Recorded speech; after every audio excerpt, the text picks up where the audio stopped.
Assalamualaikum warahmatullahi wabarakatuh. Perkenalkan, nama saya Mamta Humairah Nasution dari jurusan Tadris Biologi 4 Universitas Islam Negeri Sumatera Utara. Baiklah, kali ini saya akan menjelaskan mengenai sintesis protein. Berikut ini adalah sel. Sel merupakan unit dasar dari semua jaringan hidup, dan dalam kebanyakan sel manusia ada struktur yang disebut nukleus, inti yang berisi gen-gen. Pada manusia, gen dibagi menjadi 23 pasang kromosom. Di setiap kromosom memiliki untaian panjang DNA yang tersusun erat di sekeliling protein yang disebut dengan histon. Di dalam DNA ada bagian yang disebut dengan gen. Gen-gen ini berisi petunjuk untuk membuat protein.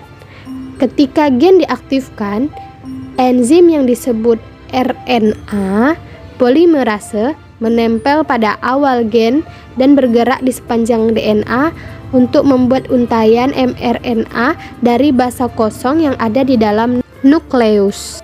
Kode DNA menentukan urutan basa kosong yang akan ditambahkan ke dalam mRNA. Proses ini disebut dengan transkripsi.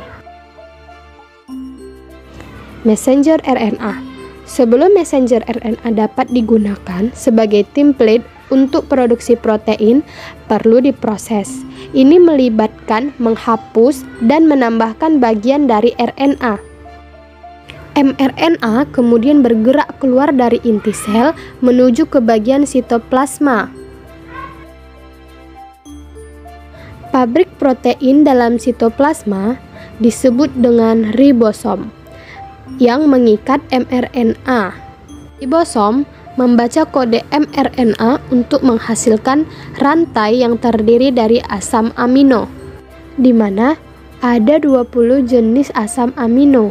Kemudian, molekul RNA transfer membawa asam amino ke ribosom.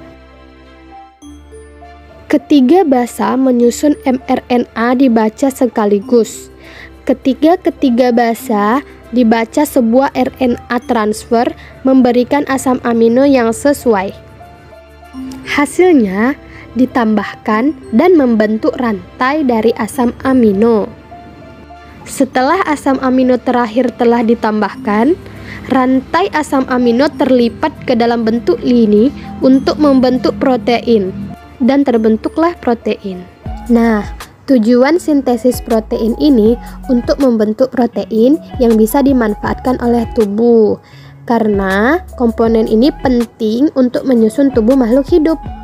Jadi kesimpulannya, proses sintesis protein ini terjadi dalam dua tahap, yaitu transkripsi dan translasi, di mana sintesis protein ini melibatkan DNA dan RNA dalam prosesnya, juga harus membutuhkan bahan dasar berupa asam amino yang akan berlangsung di dalam ribosom.